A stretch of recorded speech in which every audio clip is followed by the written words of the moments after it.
Va. En el presente video vamos a hablar sobre diferenciación e integración numérica para el curso de métodos numéricos con el profesor Jean-Paul Lozano. Los integrantes somos George Fernández, Alessandro Flores y quien les habla, Adrián Luzuriaga. Bien, comenzaremos con la diferenciación numérica.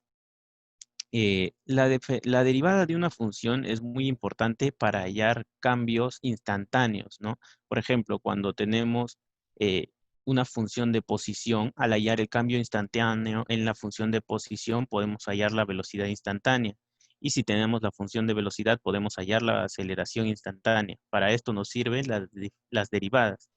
Bien, la diferenciación numérica es una técnica que permite encontrar la derivada de una función tabular en algún punto base o en un punto intermedio cualquiera, punto no base. ¿Por qué es importante la diferenciación de forma numérica, ¿no? Y no la diferenciación matemática, la diferenciación exacta? Porque a veces las funciones son muy complicadas de derivar o a veces no se tiene la misma función y solo se tiene una tabla con los valores, ¿no? Bien, para esto nos sirve la diferenciación numérica. Bien, tenemos cómo hallar la derivada por el desarrollo de Taylor. Bueno, intuitivamente tenemos que la derivada es el límite de la resta de una función con la función evaluada en un valor muy próximo a ella, ¿verdad? Bien, una computadora no puede realizar esto, dado que si hace esta resta con valores demasiado cercanos, o sea, con la idea que nosotros tenemos de límite, al hacer esto, normalmente la computadora va a obtener que la función evaluada en este punto que queremos y en este valor muy cercano es lo mismo y los almacena en su memoria como el mismo número. Por tanto, la diferencia es cero y la derivada se nos vuelve cero y no el valor que realmente deberíamos encontrar. Además, si simplemente utilizáramos una resta dividido entre la resta de los valores cercanos, no tenemos una aproximación del error. No tenemos idea de cuál es el error al utilizar ese método. Para ello vamos a utilizar el desarrollo de Taylor. Cuando tenemos una función analítica, esta es una serie, ¿no? La serie de Taylor.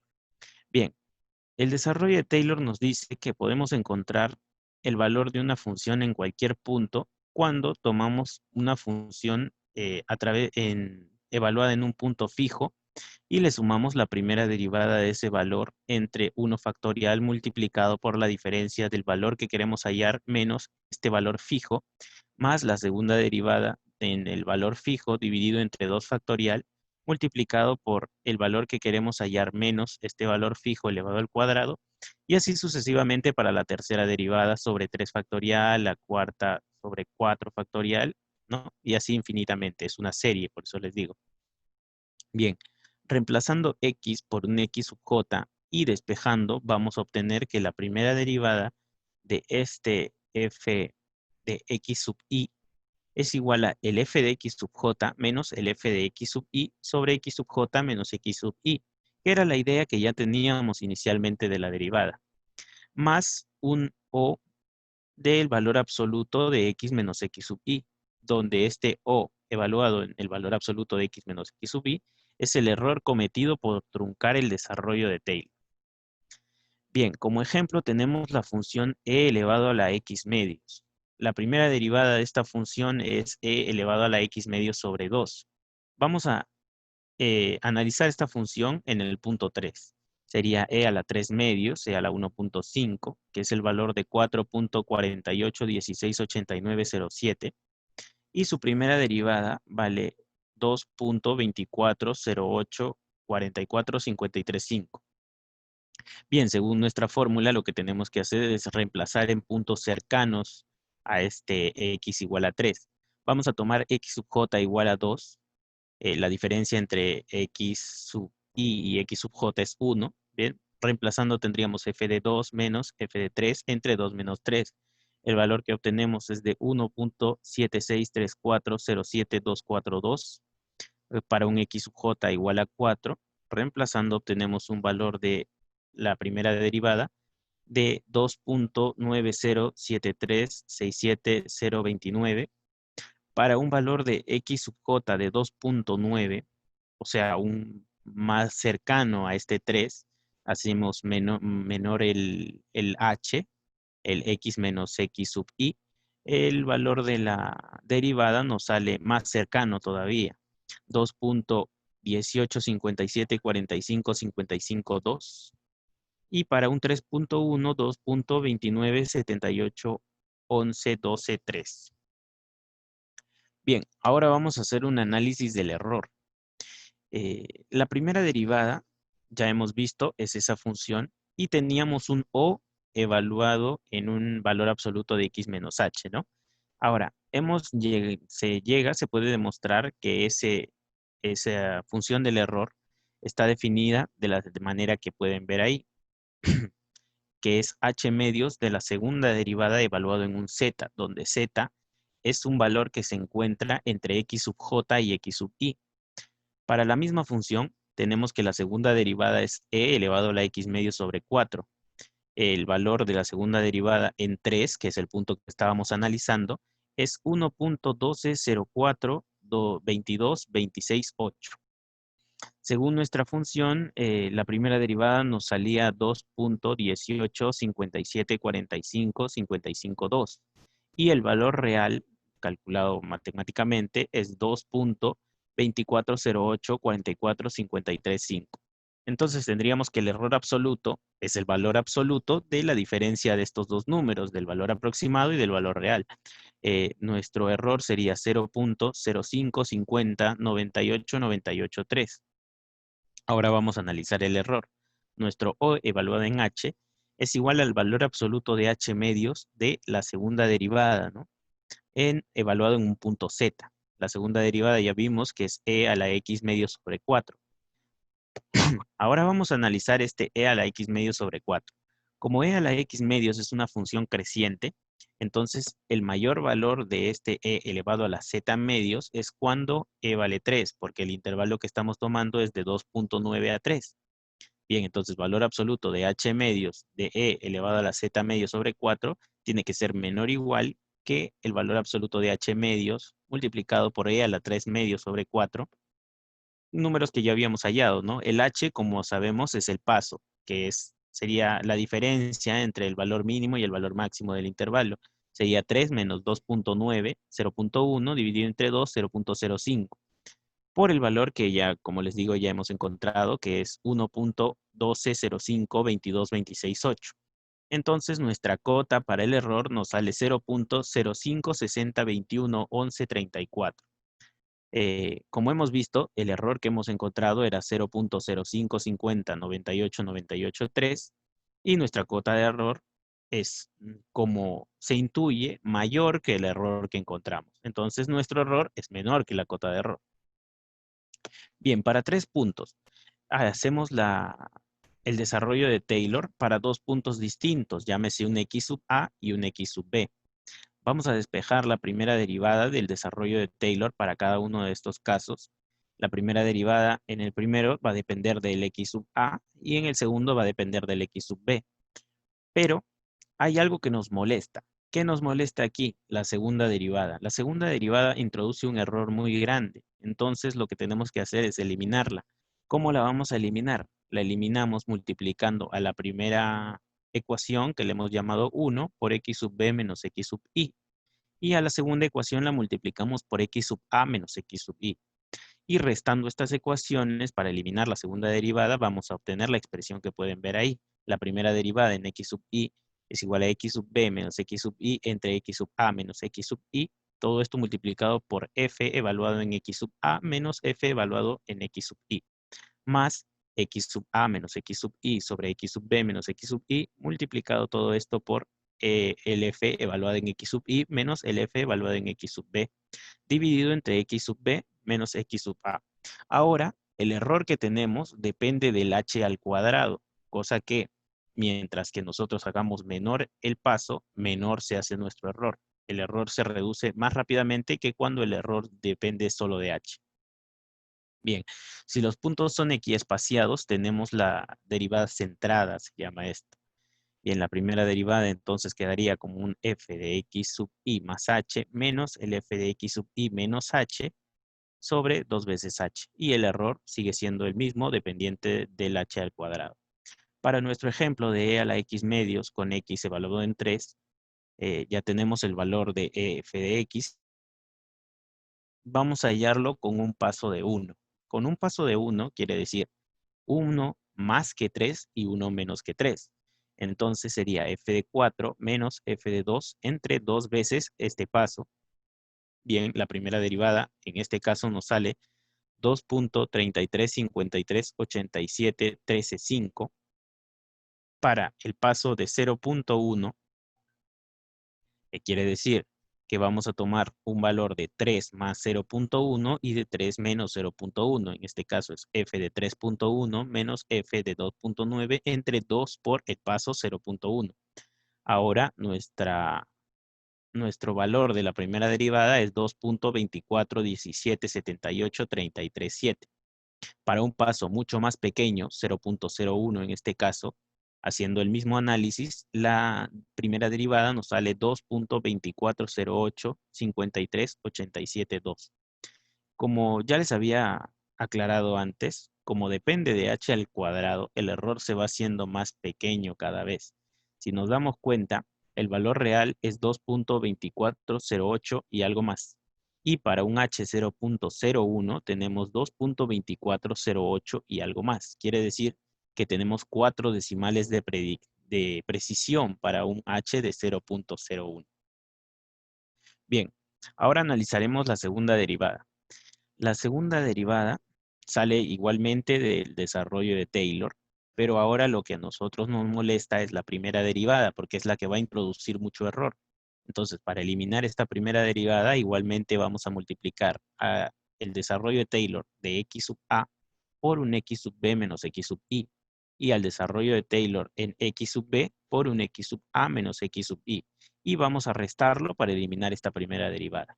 Bien, nos queda la expresión que pueden ver en la zona central y operando con álgebra sencilla, polinomios, nosotros terminamos obteniendo esta función, ¿no? Que la segunda derivada evaluada en x sub i es igual a f de x sub a menos f de x sub i sobre x sub a menos x sub i, esto menos f de x sub b menos f de x sub i sobre x sub b menos x sub i, y todo esto dividido entre x sub a menos x sub b. Y el orden también depende de h al cuadrado. Bien, si los puntos son equiespaciados, entonces tenemos lo que pueden ver ahí. La segunda derivada es f de x sub i más h más el f de x sub i menos h menos 2 veces el f de x sub i sobre h al cuadrado. Y el error también dependiente de h al cuadrado, ¿no? Para nuestro ejemplo, e a la x medios, evaluando x en 3, nuestra segunda derivada nos sale 1.12042226.8. Cuando el paso vale 1, bueno, ya entienden cómo se resuelve esto. La segunda derivada vale 1.14395977.8. Para un paso de 0.1 tenemos 1.12065578. Si se dan cuenta, ya tenemos 3 cifras de precisión, 3 decimales de precisión. Para un paso de 0.01, nuestro valor de la segunda derivada vale 1.12042468. Tenemos ahora 5 decimales de precisión, lo cual ya es una buena aproximación para las computadoras, ¿no? Bien, ahora voy a darle el paso a mi compañero Alessandro para que les explique la parte de integración numérica.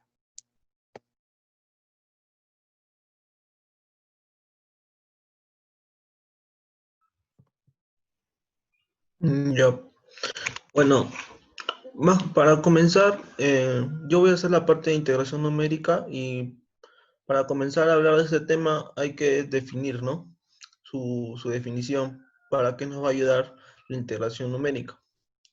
La integración numérica es una herramienta esencial que se usa en la ciencia y en la ingeniería para obtener valores aproximados de integrales definidas, ¿no? Que no pueden calcularse analíticamente. Pero nos preguntamos, ¿pero qué es integrar? De acuerdo con la definición del diccionario, integrar significa llevar junto como partes en un todo y unir o indicar la cantidad total, ¿no? O sea, unir cada parte en un todo. mejor dicho.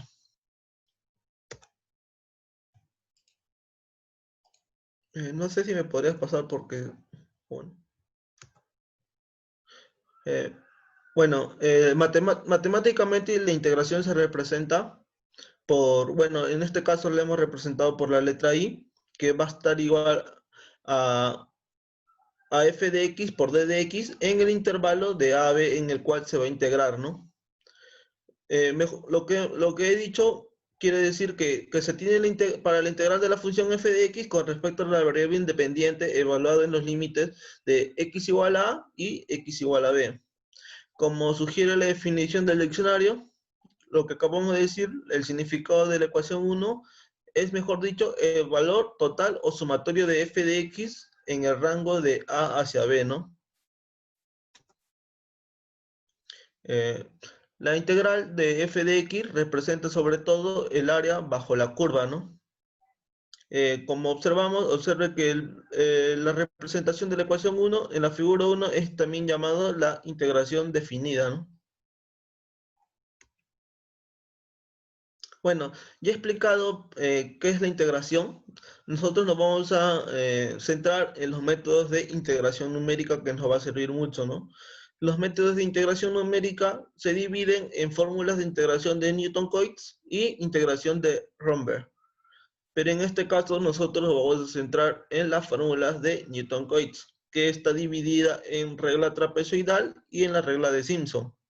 La regla de Simpson consta de dos, la regla de Simpson 1/3 y la regla de Simpson 3/8. Bueno, las fórmulas de integración de Newton-Cotes son esquemas de integración numérica más comunes. Estas fórmulas de integración se basan en la estrategia de reemplazar una función complicada o datos tabulados con una función aproximada.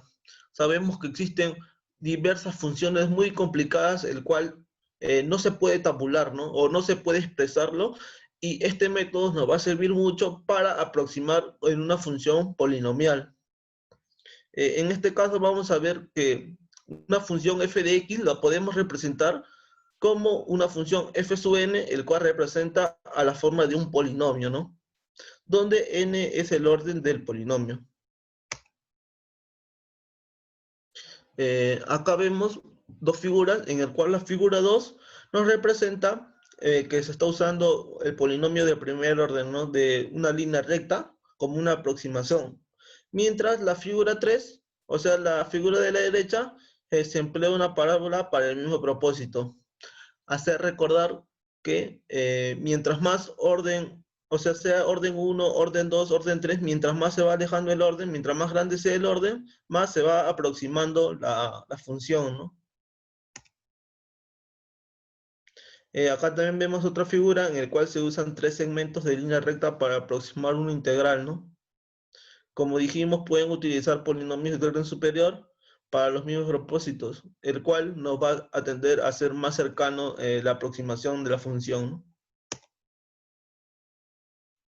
Ahora vamos a hablar de la regla trapezoidal. La regla trapezoidal es una de las primeras reglas de integración de Newton-Cotes. En este caso nos corresponde hablar de esta regla, en el cual ahí miramos la ecuación, ¿no? El cual está representada como b menos a, entre paréntesis, la semisuma de f sub a más f sub b sobre 2, el cual b y a representa b el orden superior al cual se va a integrar, el f sub x, y a el orden inferior, ¿no? Bueno, pero ¿qué significa la regla trapezoidal? Geométricamente, la regla del trapecio es equivalente a aproximar el área del trapecio bajo la línea recta, ¿no? Como dijimos, f sub a es la cota inferior y f sub b la cota superior, ¿no? O sea, del punto A hacia el punto B es donde vamos a calcular el área, ¿no? Como vemos ahí gráficamente, eso es lo que representa, ¿no? El área bajo la recta, ¿no? Ahí también vemos cómo se determina el error de esta fórmula, en el cual f a la 2 significa la segunda derivada que va a estar definida en un parámetro e, ¿no? siendo E un número perteneciente al intervalo de A hasta B, ¿no? Recordar que la fórmula para calcular el área de un trapecio es el promedio de las bases, tal como se muestra en la primera figura, ¿no? En la figura de la izquierda. Y como se muestra, como dije, que es el promedio de la altura por el promedio de las bases.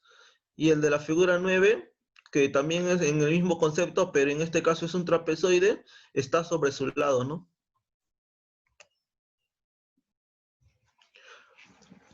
Ahora le voy a dar el pase a mi compañero Yor, que nos va a explicar la regla de trapecio, pero aplicado a una aplicación múltiple.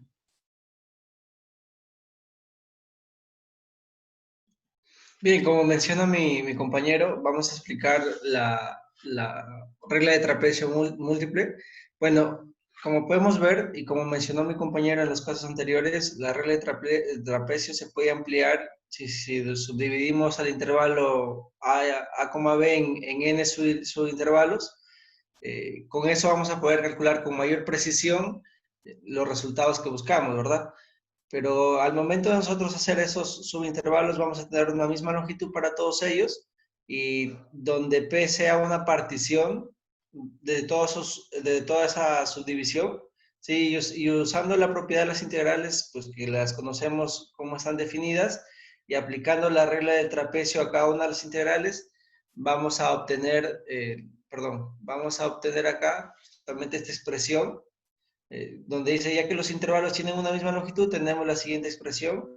Sustituyendo el valor de h y haciendo uso de la notación sigma, que sería acá la sumatoria, tenemos finalmente esta regla de trapecio para n subintervalos, ¿verdad? Porque, como le mencionábamos, mientras más subdivisiones tenga esa partición, mayor precisión vamos a tener. Y como vemos, como podemos acá observar este conjunto de imágenes, vemos que existe, conforme vamos avanzando entre A, B y C y D, vemos que mientras mayor partición tenga, mientras mayor precisión tenga, mayor precisión vamos a tener al momento de calcularlo, porque se ponen a analizar la gráfica A y la gráfica D, acá hay mayor división, ¿verdad?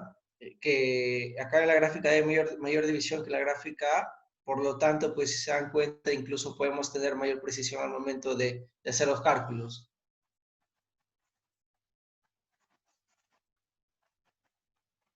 Esto lo vamos a explicar en un siguiente video. Así que estén atentos al siguiente video.